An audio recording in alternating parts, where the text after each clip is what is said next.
The front door speakers on the Macan can be easily replaced. You just need to remove the front door panel first. Please follow the link provided at the end of this video for additional assistance with that task. With the door panel removed, place it down on something clean and soft to protect it. Next, unhook the insulation from the back of the panel, red arrows.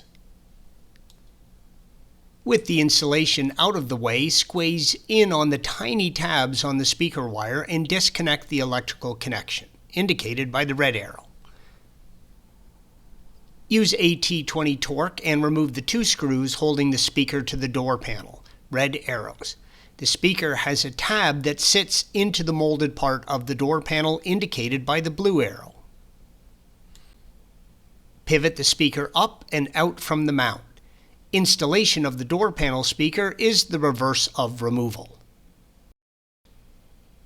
There is a base speaker mounted to the door itself. To remove it, begin by squeezing in on the two tabs on the electrical connection and then separating the connection, red arrows.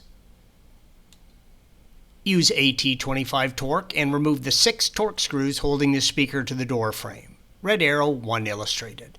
Do not remove the Phillips head screws, blue arrow. If the speaker has never been removed, it may be adhered to the door and require a small effort to remove it. Be careful, it is heavy. Installation is the reverse of removal. Thanks for watching. Be sure to subscribe to our channel and check out another video in this series.